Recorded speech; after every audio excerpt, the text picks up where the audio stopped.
There's also growing buzz around the world on what's been called China Plus One. It's a strategy where global producers look beyond China to set up manufacturing bases. Can India benefit from that? Let's start, as we always do, with the context.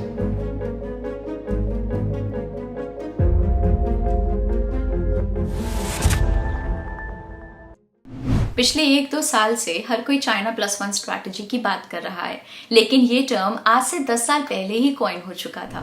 पिछले 30 सालों से western countries ने China में cheap labour और production cost से attract होकर वहां heavily invest किया है।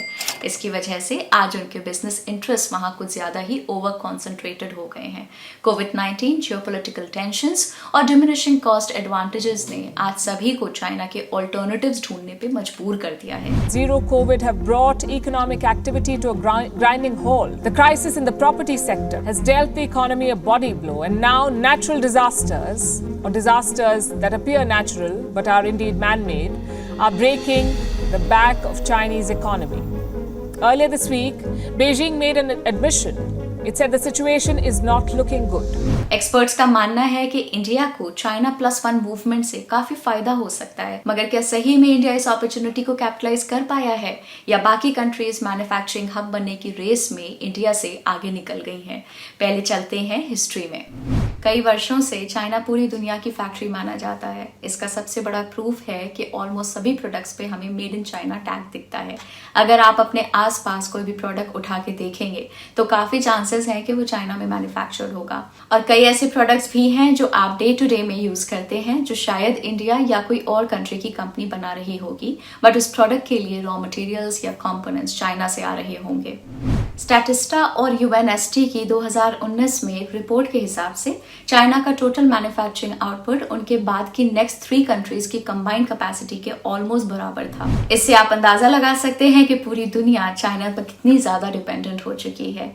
तो क्या ये मैन्युफैक्चरिंग कैपेसिटी, वो भी ग्लोबल स्केल पर एक लीडिंग पोजीशन के साथ, चाइना ने अपने आप हासिल करी है? क्या लगता है आपको इसके पीछे के क्या रीजंस हो सकते हैं? नॉर्मली जो आपके दिमाग में सबसे पहले रीजन आएगा वो है पॉपुलेशन, और वो काफी हद तक सही भी है। कम लेबर कॉस्ट की वजह से चाइना मैन्युफैक्चरिंग सेक्टर में काफी फेमस है, लेकिन मैन पावर तो और भी कई सारी कंट्रीज के पास है। तो लोअर लेबर कॉस्ट के अलावा ऐसा और क्या था चाइना के पास जो उसके मैन्युफैक्चरिंग ड्रीम को इतनी तेजी से रियलिटी में बदल रहा था? इसके पीछे रीजन है चाइना के उस टाइम का strong business ecosystem, lower regulatory compliances, lower taxes and duties, competitive currency practices. चलिए थोड़ा शॉर्ट में इन फैक्टर्स को समझते हैं। चाइना की इतनी ज्यादा पॉपुलेशन की वजह से चाइना में बड़े आराम से लोअर वेज वर्कर्स अवेलेबल हो जाते हैं। चाइना में स्टार्टिंग से एक अच्छी मैन्युफैक्चरिंग इकोसिस्टम की वजह से आज वहां पर रोबस्ट सप्लायर्स, डिस्ट्रीब्यूटर्स, मैन्युफैक्चरर्स की एक स्ट्रॉन्ग वैल्यू चेन डेवलप हो चुकी है। ये फैक्टर्स कंपनीज की कॉस्ट को और भी लोअर करने में काफी हेल्प करते हैं। इसके अलावा रिलेटिवली डेवलप्ड कंट्रीज में हेल्थ, सेफ्टी, एम्प्लॉयमेंट और एनवायरमेंटल रेगुलेशंस की वजह से कंपनीज को काफी प्रॉब्लम सफर करना पड़ती है, जबकि चाइना में मैन्युफैक्चरर्स काफी परमिसिव रेगुलेटरी एनवायरमेंट में काम कर पाते हैं। हालांकि अब चाइना इन सभी चीजों को लेके सीरियस हो गया है, जिसकी बात हम आगे डिटेल में कवर करेंगे। इन सब के चलते ग्लोबली चाइना सारी मैन्युफैक्चरिंग कंपनीज के लिए एक काफी अट्रैक्टिव प्लेस बन चुका था। मैन्युफैक्चरिंग इंडस्ट्रीज ग्लोबली चाइना में काफी अच्छा इन्वेस्टमेंट कर रही थी, जिसने चाइनीज मैन्युफैक्चरिंग सेक्टर को एक्सपोनेंशियली ग्रो होने में काफी हेल्प करी। लेकिन 30 साल के बाद अब इन कंपनीज को रियलाइज हुआ है कि अब उनका चाइना में बिजनेस का ओवर कॉन्सेंट्रेशन हो चुका है। कुछ कंट्रीज ने चाइना से अपने बिजनेस को डाइवर्सिफाई करने की प्लानिंग काफी पहले से शुरू तो कर दी थी, लेकिन 2019 के यूएस चाइना के बीच के ट्रेड टेंशंस के पीक पर चाइना प्लस वन की स्ट्रैटेजी ने स्टीम गेन करी। आइए अब जानते हैं कि क्या है ये चाइना प्लस वन स्ट्रैटेजी। विदेशी कंपनीज के इन ह्यूज इन्वेस्टमेंट्स और चाइना के बढ़ते मैन्युफैक्चरिंग कैपेसिटी की वजह से कई देश चाइना पे काफी ज्यादा डायरेक्टली या फिर इनडायरेक्टली डिपेंडेंट होने लगे। टेक्सटाइल, इलेक्ट्रॉनिक्स, केमिकल्स जैसे सेक्टर में चाइना की लीडिंग पोजीशंस की इफेक्ट आपको शायद डायरेक्ट नहीं दिख रही होगी, बट ये सारी चीजें कई सारे फैक्टर्स के मैन्युफैक्चरिंग में डायरेक्टली यूज होती हैं। इसका मतलब भले ही किसी इलेक्ट्रॉनिक आइटम या फिर केमिकल प्रोडक्ट की मैन्युफैक्चरिंग आपके कंट्री में हो रही हो, पर वो कंपनी के रॉ मटेरियल की डिपेंडेंसी तो अभी भी चाइना पर ही है। आपको ये रियलाइज तो हो ही गया होगा कि ग्लोबल लेवल पर ट्रेड एक विशियस साइकिल जैसा हो गया था जिसके सेंटर में चाइना है, लेकिन ईयू और यूएसए जैसे बिग इकोनॉमीज को ये बात रियलाइज हो गई थी कि एक ही कंट्री पर इतनी डिपेंडेंसी फ्यूचर में ग्लोबल इकोनॉमी को पैरालाइज भी कर सकती है। इस वजह से 2013 में ग्लोबली बड़ी कंपनीज और मेजर इकोनॉमीज ने अपना कॉन्सेंट्रेशन चाइना से रिड्यूस करने के लिए स्ट्रैटेजी बनानी स्टार्ट कर दी। इस स्ट्रैटेजी को अक्सर न्यूज चैनल्स या फिर अखबार में चाइना +1 या फिर सिर्फ +1 के नाम से भी बताया जाता है, और इस आग में घी डालने का काम किया था कोविड-19 ने। चाइना के स्ट्रिंजेंट कोविड लॉकडाउन्स और जीरो कोविड पॉलिसी की वजह से वहां इंडस्ट्रियल लॉकआउट भी काफी सस्टेन्ड बेसिस पर रहा था। इसका डायरेक्ट इम्पैक्ट वहां से आने वाले सप्लाई में डिस्ट्रप्शंस के फॉर्म में देखने को मिला। इसके चलते चाइनीज सप्लाई चेन की रिलायबिलिटी पर ग्लोबल कॉर्पोरेशंस को सीरियस डाउट्स होने लगे। लेकिन ये सिर्फ रीजंस नहीं है कि वेस्टर्न कंट्रीज की चाइना पे डिपेंडेंसी कम हो रही है। इनके साथ चाइना में लो कॉस्ट मैन्युफैक्चरिंग एडवांटेज का इफेक्ट भी अब धीरे धीरे कम होता जा रहा है। There are several issues that the country is currently facing with regard to real estate, power, steel production, and not to mention the big crackdown earlier in the year on big tech. There's also growing buzz around the world on what's been called China +1. It's a strategy where global producers look beyond China to set up manufacturing bases. China has made headlines through most of this year for dramatic changes in regulation and policy in multiple sectors, right from big tech and education technology to real estate and the production of power and steel. Perhaps the most notable crackdown with the most eye-popping results was on Chinese big tech.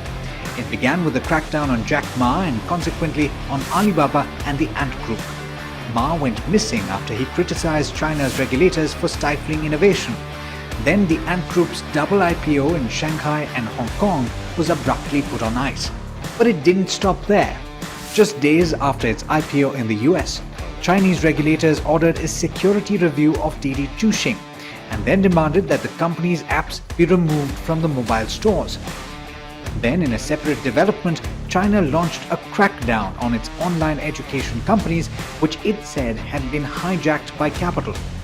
It announced that a large number of these companies would not be allowed to make profits and would be restricted from raising capital overseas. Regulators also stepped in to say that food delivery companies like Meituan would have to ensure that workers made at least the local minimum income. फिलहाल Chinese goods के prices sharply increase हो रहे हैं। In fact वहां पे producer price inflation, जो inflation को industry और बिजनेस के पर्सपेक्टिव में देखता है, आज 13 सालों में हाईएस्ट पॉइंट पर है, thanks to various cost factors जो पहले से चेंज हो चुके हैं। रॉ मटेरियल्स जो चाइना की गिरती इकोनॉमी को रिकवर करने में इंपॉर्टेंट रोल प्ले करते हैं, वो आज बहुत ही स्कैर्स हैं। पिछले दशक में वहां के लेबर वेजेस भी काफी अनप्रिडिक्टेबल और रैपिड तरीके से बढ़े हैं। करंटली चाइना में average hourly manufacturing wage approximately $5.5 है कंपेयर टू मेक्सिकोज $4.5। इसके पीछे कई रीजंस कंसिडर करे जा सकते हैं। सबसे पहला रीजन जो माना जा सकता है वो है इंक्रीजिंग ट्रांसपोर्टेशन कॉस्ट। पिछले कुछ समय में फ्रेट कॉस्ट में इंक्रीज की वजह से चाइनीज एक्सपोर्टर्स को एक बड़ा झटका फील हुआ है। इसके अलावा बढ़ते एनर्जी कॉस्ट भी चाइना की ग्रोथ और कॉस्ट ऑफ मैन्युफैक्चरिंग को एडवर्सली इम्पैक्ट कर रहे हैं।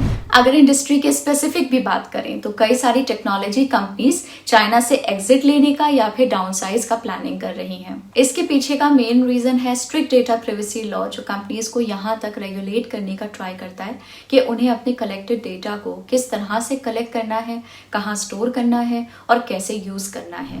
इनफैक्ट चाइना का पर्सनल इंफॉर्मेशन प्रोटेक्शन लॉ जो लास्ट नवंबर में इम्प्लीमेंट हुआ, उसके अंडर कंपनीज को पर्सनल यूजर इंफॉर्मेशन को अब्रॉड शेयर करने के लिए भी अब परमिशन लेनी होगी।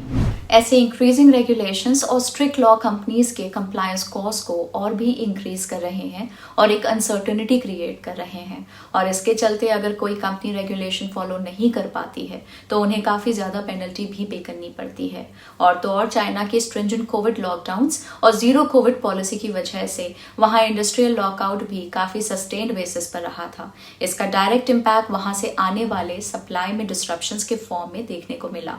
इसके चलते चाइनीज सप्लाई चेन की रिलायबिलिटी पर ग्लोबल कॉर्पोरेशंस को सीरियस डाउट्स होने लगे। अब कंपनीज और बड़ी इकोनॉमीज ने चाइना पे डिपेंडेंसी कम करने का डिसीजन तो ले लिया है और लास्ट ईयर के यूबीएस के सर्वे के मुताबिक चाइना से 20 से 30% मैन्युफैक्चरिंग बिजनेस बाहर आ सकते हैं। लेकिन क्या आप जानते हैं कि ये बड़ी बड़ी कंपनीज और उनके इन्वेस्टमेंट्स अब आखिर जाएंगे कहाँ? एशिया की कई सारी कंट्रीज ने इस इन्वेस्टमेंट को अट्रैक्ट करने के लिए अपनी पॉलिसीज को काफी हद तक चेंज किया है। India, Thailand, Malaysia, Bangladesh, Cambodia और वियतनाम जैसी एशियन कंट्रीज इस रेस में एक्टिवली compete कर रहे हैं।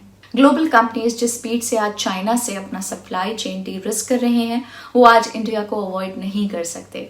इंडिया कुछ हद तक मशीनरी एंड कंज्यूमर गुड्स जैसे कि टॉयज और फर्नीचर के ट्रेड डाइवर्जन से बेनिफिट तो हुआ है, लेकिन ये ट्रेड वॉल्यूम बहुत ज्यादा सिग्निफिकेंट नहीं है अगर हम इसे कुछ और साउथ ईस्ट एशियन मार्केट से कंपेयर करें तो। अगर मैं आपको कुछ और इंटरेस्टिंग स्टैट्स बताऊं तो आप हैरान रह जाएंगे। लीडिंग जापानीज फाइनेंशियल कंपनी नोम्यूरा के एक स्टडी के अनुसार अप्रैल 2018 से अगस्त 2019 के बीच 56 कंपनीज ने अपनी प्रोडक्शन चाइना से रीलोकेट की, लेकिन उनमें से सिर्फ 3 कंपनीज ही इंडिया में आई, जबकि 26 फर्म्स वियतनाम में, 11 ताइवान में और 8 थाईलैंड में रीलोकेट हुई। यही नहीं, पिछले कई सालों में वियतनाम के टोटल एक्सपोर्ट्स बड़ी तेजी से राइज हुए हैं और वो 2019 में ऑलमोस्ट इंडिया के बराबर पहुंच गए थे। एक जमाने में टेक्सटाइल्स के ट्रेड में इंडिया सबसे आगे हुआ करता था, लेकिन पिछले 2 से 3 डेकेड्स में इंडिया चाइना से काफी पीछे रह चुका है और अभी वो ये रेस में वियतनाम से भी पीछे जा चुका है। यूनाइटेड स्टेट्स ऑफ अमेरिका आज इंडिया से ज्यादा चाइना, बांग्लादेश और वियतनाम से अपने गारमेंट्स मंगवाता है। स्ट्रॉन्ग रिफॉर्म्स की मदद से वियतनाम ने आज मैसिव इकोनॉमिक सक्सेस अचीव किया है, लेकिन इंडिया क्यों पीछे रह गया? सालों पहले लॉन्च हुई नेशनल मैन्युफैक्चरिंग पॉलिसी से लेकर आज की मेक इन इंडिया पॉलिसी के बावजूद इंडिया का मैन्युफैक्चर्ड गुड्स का एक्सपोर्ट आज भी पिकअप नहीं हुआ है। इंडिया के सामने कई चैलेंजेस हैं, जैसे कि एडमिनिस्ट्रेटिव और रेगुलेटरी हर्डल्स, इनएडिक्वेट और costly credit facility, tedious land acquisition procedure, inadequate infrastructure facilities, high logistics cost और large unorganized manufacturing sector जो उसे अपने full potential को achieve करने से रोक रहे हैं। इंडिया को evolving global scenario को ध्यान में रखते हुए quickly react करना होगा, जिस तरह वियतनाम ने किया था उसी तरीके से। इसलिए अब समझते हैं कि चाइना +1 पॉलिसी से फायदा उठाने के लिए वियतनाम ने कौन सी स्ट्रैटेजी यूज करी थी। जी हाँ, वियतनाम जो चाइना से जियोग्राफिकली भी काफी ज्यादा नजदीक है।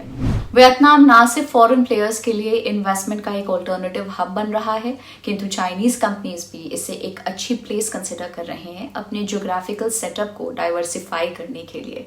कोविड-19 की वजह से चाइना आज एक यूनिक प्रॉब्लम फेस कर रहा है, ग्लोबल विड्रॉल, जो उसके वर्ल्ड्स फैक्ट्री ऑफ चॉइस के खिताब को थ्रेटन कर रहा है। और इस सिचुएशन में वियतनाम चाइना से निकलने वाले इलेक्ट्रॉनिक्स और मोबाइल कंपनीज का प्रेफर्ड डेस्टिनेशन बन चुका है। इस बढ़ते इन्वेस्टमेंट्स और वियतनाम के 2030 मास्टर प्लान के अंडर, जिसमें वो 5000 kilometres of expressways, transport infrastructure, deep water port, high speed rail routes और long term international airport near Ho Chi Minh City का कंप्लीशन एक स्ट्रॉन्ग इंडिकेटर है कंट्री के ग्रोथ और डेवलपमेंट के लिए। कई चाइनीज कंपनीज जैसे कि एचएल कॉर्प जो कि एक बाइक पार्ट्स मेकर है, शेंजेन एचएनटी इंटेलिजेंट कंट्रोल्स जिनकी स्पेशलिटी है इंटेलिजेंट कंट्रोल्स में, और टीसीएल टेक्नोलॉजी अभी अपना बेस वियतनाम में शिफ्ट कर रहे हैं। दूसरी कंट्री जो रेस में पार्टिसिपेंट है वो है थाईलैंड। थाईलैंड की ही अगर बात करें तो अपना ईज ऑफ डूइंग बिजनेस को और ज्यादा इंप्रूव करने के लिए कंस्ट्रक्शन और इंफ्रास्ट्रक्चर को इजी परमिट से लेकर माइनॉरिटी शेयर होल्डर्स के प्रोटेक्शन लॉज को स्ट्रीमलाइन कर दिया गया है। इसके चलते थाईलैंड में 2021 के फर्स्ट क्वार्टर में एफडीआई 80% ईयर ऑन ईयर से इंप्रूव हुआ है। ये इन्वेस्टमेंट मेनली मेडिकल सेक्टर और मैन्युफैक्चरिंग सेक्टर में देखने को मिला है। वर्ल्ड वाइड ट्रेंड्स को देखते हुए अगर पोस्ट ट्रेड वॉर चाइना से प्रोडक्शन शिफ्ट आउट होना कंटिन्यू रहता है तो क्या इस रेस में इंडिया फिर पीछे रह जाएगा? But generally speaking, whether it's retail lending, whether it's corporate lending, would it impact the market? Would it slow things down if rates go up? And what does that mean for India's overall growth? You see, certain percentage definitely will be affected.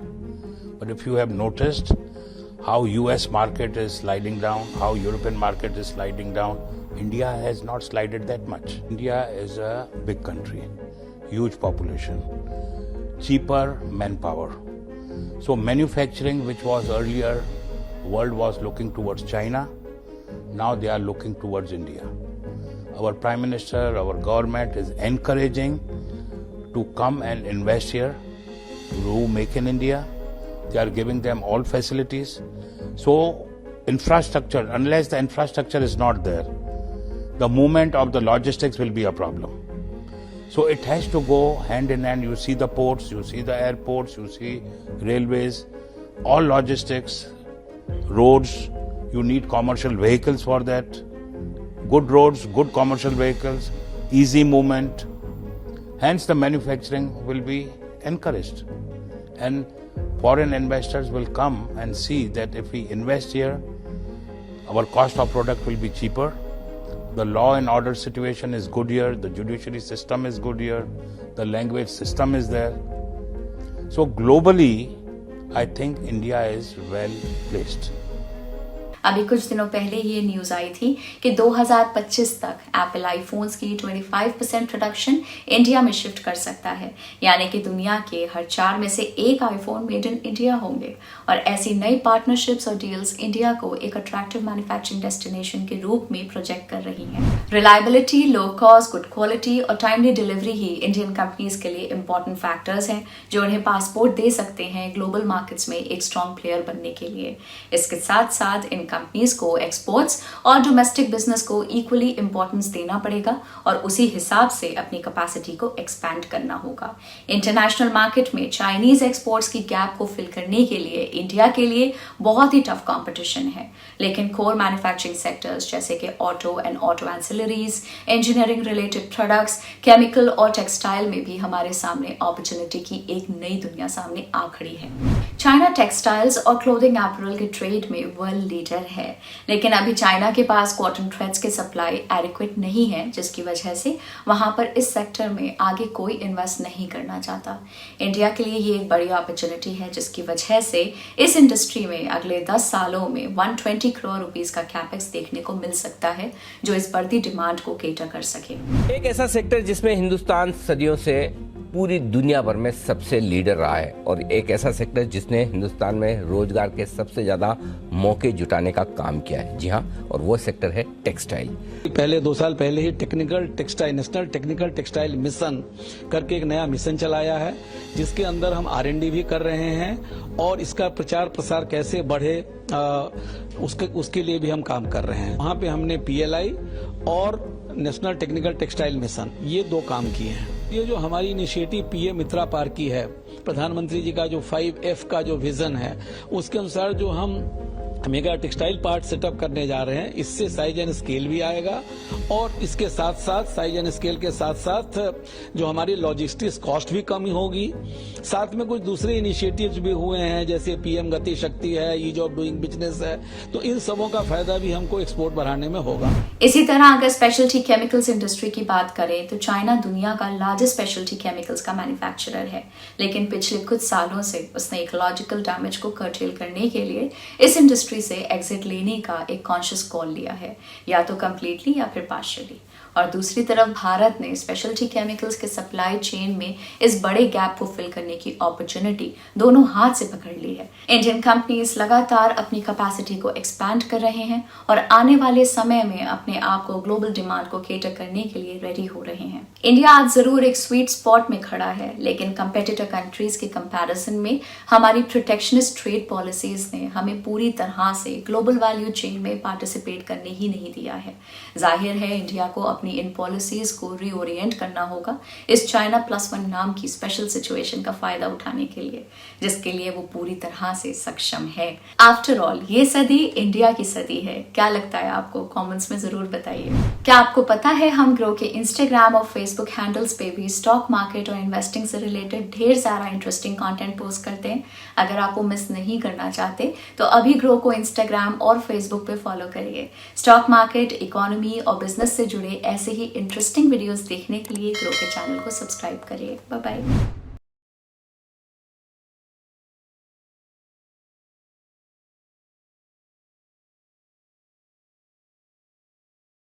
Investment in securities market are subject to market risks. Read all the related documents carefully before investing. Please read the risk disclosure documents carefully before investing in equity shares, derivatives, mutual fund, and or other instruments traded on the stock exchanges.